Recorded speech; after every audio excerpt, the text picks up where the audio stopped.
نحمده ونصلي على رسوله الكريم اما بعد فاعوذ باللہ من الشیطان الرجیم بسم اللہ الرحمن الرحیم۔ میری تمام ساتھیوں کو نہایت ادب، احترام اور میری محبت کا سلام۔ بسم اللہ الرحمن الرحیم۔ رب اشرح لی صدری ویسر لی امری واحلل عقدۃ من لسانی یفقہوا قولی۔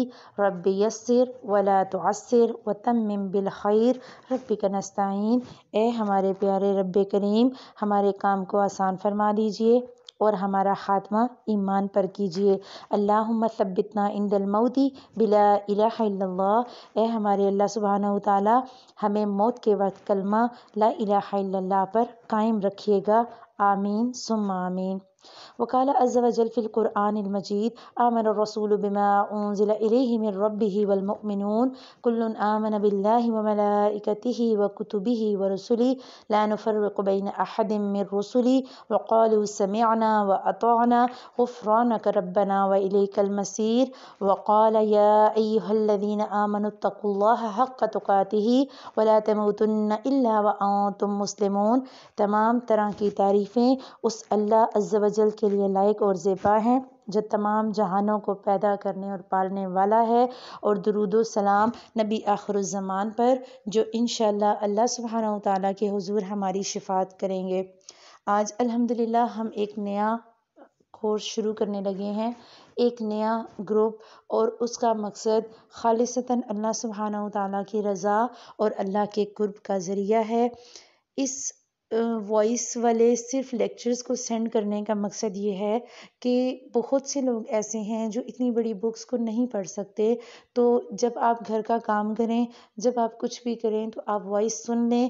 میں امید کرتی ہوں کہ اللہ سبحانہ وتعالیٰ یہ سننا اپنے قرب کا ذریعہ بنائیں، اللہ ہماری روح میں قرآن کو اتار دیں، اللہ ہماری روح سے ایمان کو تازہ کریں، اور اللہ سبحانہ وتعالیٰ اس ایک کوشش کی وجہ سے ہمارے قدم جہنم سے دور کر کے ہمیں جنت عطا فرما دیں۔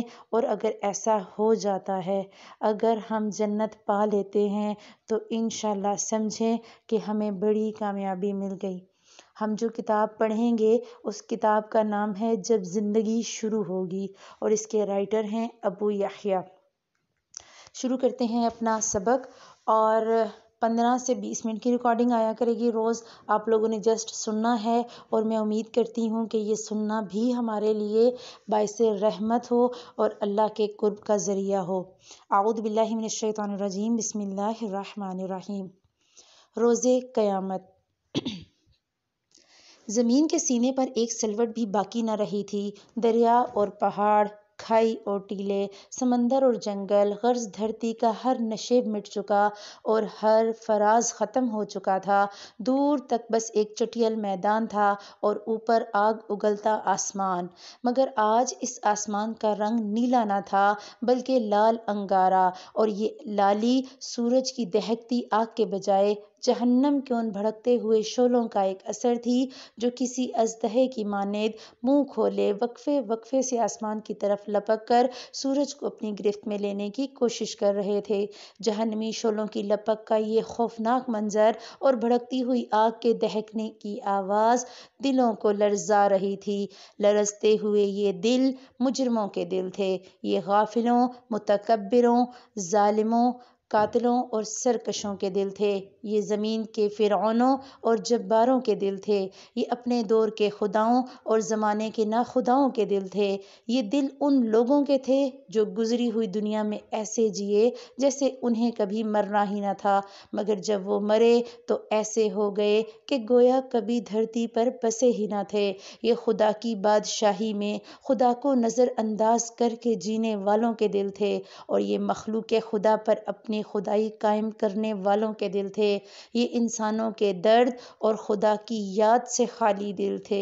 سو آج وہ دن شروع ہو گیا جب ان غافل دلوں کو جہنم کے بھڑکتے شعلوں اور نہ ختم ہونے والے عذابوں کی غذا بن جانا تھا، وہ عذاب جو اپنی بھوک مٹانے کے لیے پتھروں اور ان پتھر دلوں کے منتظر تھے۔ آج ان عذابوں کا یوم العید تھا، کیونکہ ان کی ازلی بھوک مٹنے والی تھی۔ ان عذابوں کے خوف سے خدا کے یہ مجرم کسی پناہ کی تلاش میں بھاگتے پھر رہے تھے، مگر اس میدان حشر میں کیسی پناہ اور کون سی عافیت! ہر جگہ آفت اور مصیبت اور سختی تھی، اور ان پتھر دل مجرموں کی نہ ختم ہونے والی بدبختی تھی۔ خبر نہیں کہ اس حال میں کتنے برس، کتنی صدیاں گزر چکی ہیں۔ یہ حشر کا میدان اور قیامت کا دن ہے۔ نئی زندگی شروع ہو چکی ہے، کبھی نہ ختم ہونے کے لیے۔ میں بھی حشر کے اس میدان میں گم سم کھڑا خالی آنکھوں سے سب کچھ دیکھ رہا ہوں۔ میرے سامنے ان گنت لوگ بھاگتے دوڑتے گرتے پڑتے چلے جا رہے ہیں۔ فضا میں شعلوں کے بھڑکنے کی آواز کے ساتھ ساتھ لوگوں کے چیخنے اور چلانے کی، رونے اور پیٹنے کی، آہوازاری کی آوازیں گونج رہی ہیں۔ لوگ ایک دوسرے کو برا بھلا کہہ رہے ہیں، ایک دوسرے کو گالیاں دے رہے ہیں، لڑ جھگڑ رہے ہیں، الزام تراشیاں کر رہے ہیں، غرض سب آپس میں گتھم گتھا ہیں۔ کوئی سر پکڑے بیٹھا ہے، کوئی منہ پر خاک ڈال رہا ہے، کوئی چہرے کو چھپا رہا ہے تو کوئی شرمندگی اٹھا رہا ہے، کوئی پتھروں سے سر ٹکرا رہا ہے تو کوئی سینہ کو بھی کر رہا ہے، کوئی خود کو کوس رہا ہے اور کوئی اپنے ماں باپ، بیوی بچوں اور دوستوں کو اپنی تباہی کا ذمہ دار ٹھہرا رہا ہے، اور غرض ہر شخص کسی دوسرے پر برس ہی رہا ہے، اور ان سب کا مسئلہ ایک ہی ہے، کیا قیامت کا دن آ گیا ہے اور ان کے پاس اس دن کی کوئی تیاری نہیں۔ اب یہ کسی دوسرے کو الزام دیں یا خود کو برا بھلا کہیں، اب یہ ماتم کریں یا صبر کا دامن تھامیں، اب کچھ نہیں بدل سکتا، اب تو صرف انتظار ہے، کائنات کے مالک کے ظہور کا انتظار، جس کے بعد حساب کتاب شروع ہوگا اور عدل کے ساتھ ہر شخص کی قسمت کا فیصلہ کیا جائے گا۔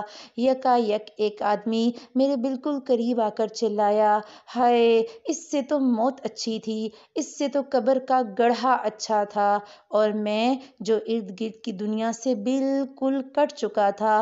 اس چیخ نما آواز نے مجھے سوچ کی وادیوں سے حقیقت کے اس میدان میں لا کھڑا کیا جہاں میں بہت دیر سے گم سم کھڑا تھا۔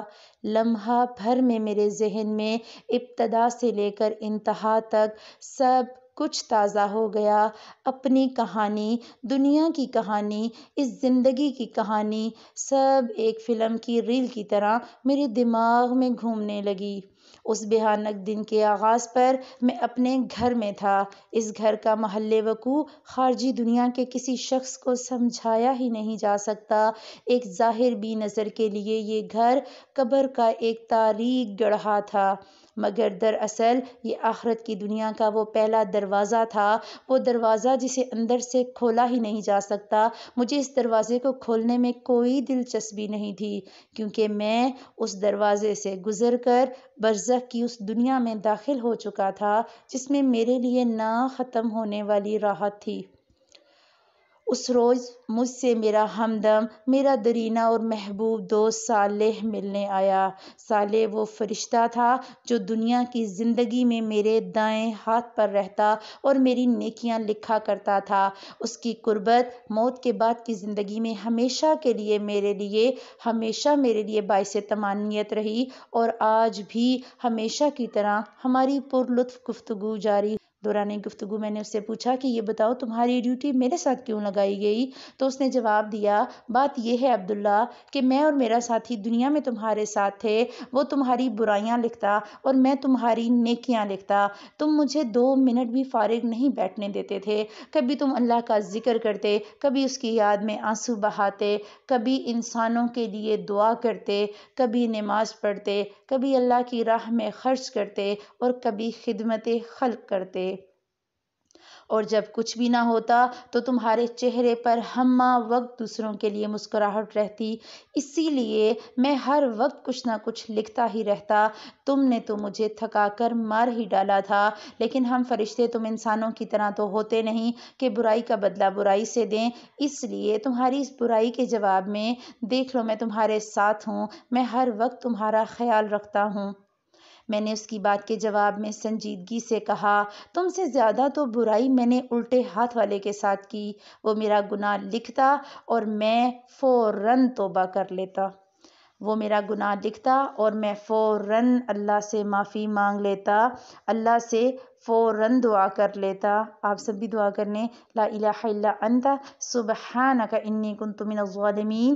اور جتنی بھی دعائیں آپ کو آتی ہیں جو اللہ سبحانہ وتعالیٰ سے معافی مانگنے والی ہیں، اللہم انک عفو تحب العفو فاعف عنی، تو آپ نے جو گناہ کیے، اللہ سبحانہ وتعالیٰ سے دعا ہے کہ اللہ ہماری دعائیں بھی سنیں، رب اغفر وارحم وانت خیر الراحمین، کہ اے اللہ تو ہمیں بخش دے اور ہم پر رحم کر، تاکہ ہم بھی موت کے بعد نیک فرشتے کے ساتھ رہیں اور موت کے بعد ہماری کامیابی بھی ایسی ہو انشاءاللہ تعالی۔ یہ سن کر صالح ہنسنے لگا اور بولا، فکر نہ کرو، حساب کتاب کے وقت وہ دوبارہ آ جائے گا، قانون کے تحت ہم دونوں مل کر ہی تمہیں اللہ تعالیٰ کے سامنے پیش کریں گے۔ یہ بات کہتے کہتے اس کے چہرے پر گہری سنجیدگی کے آثار نمایاں ہو گئے، وہ بولتے بولتے چپ ہوا اور سر جھکا کر ایک گہری خاموشی میں ڈوب گیا۔ میں نے اس کا یہ انداز آج تک نہ دیکھا تھا۔ چند لمحوں بعد اس نے سر اٹھایا تو اس کے چہرے سے ہمیشہ رہنے والی مسکراہٹ اور شگفتگی رخصت ہو چکی تھی اور اس کی جگہ خوف و حزن کے سایوں نے لے لی۔ مجھے دیکھ کر وہ مسکرانے کی ایک ناکام کوشش کرتے ہوئے بولا، عبداللہ، اسرافیل کو حکم مل چکا ہے، خدا کا وعدہ پورا ہونے کا وقت آ گیا، اہل زمین کی مہلت ختم ہو گئی، تم کچھ عرصہ مزید برزخ کے اس پردے میں خدا کی رحمتوں کے سائے میں رہو گے، مگر میں اب رخصت ہو رہا ہوں۔ اب میں تم سے اسی وقت ملوں گا جب زندگی شروع ہوگی، تمہاری آنکھ کھلے گی تو قیامت کا دن شروع ہو چکا ہوگا اور میں اس روز تم سے ملنے آؤں گا۔ اب قیامت کیسے قائم ہوگی؟ وہ سین شروع۔ زندگی کے ہنگامے جاری تھے، بازاروں میں وہی چہل پہل اور گہما گہمی تھی۔ New York, Los Angeles, London, Paris, Karachi, Lahore, Islamabad, ہر جگہ رونق اور میلے لگے ہوئے تھے۔ رات کو دن کرنے والی سیلابی روشنیوں میں کرکٹ میچ اور فٹ بال ورلڈ کپ کے مقابلے اور ان کو دیکھتے اور تالیاں بجاتے تماشائی، پب اور بار میں شراب پیتے اور کلبوں میں ڈانس کرتے بدمست لوگ، ہالی ووڈ اور بالی ووڈ کی ایکشن اور تھرل فلموں میں اداکاری کے جلوے دکھانے والے لوگ اور ان جلووں کے شوقین تماشبین، فلموں، ڈراموں، سٹیج، ٹی وی اور بیلی ڈانس، فیشن شو میں تھرکتی مٹکتی اور اپنے جسموں کی نمائش کرتی ماڈلز اور اداکارائیں، اور اس نمائش سے اپنی تجوریاں بھرتے سرمایہ دار، نئے دور کے نئے فاتحین عالم، ملٹی نیشنل کمپنیوں کے مالکان اور ان کو اپنا علم و ہنر بیچ کر اپنے مستقبل کے خواب بننے والے باصلاحیت نوجوان، میڈیا کی چمک دھمک، صحافت کے مرچ مسالے اور بازار سیاست کے ماند نہ پڑنے والے مکر و فریب کے ہنگامے، بازاروں میں گھومتے اور خریداری کرتے مرد و خواتین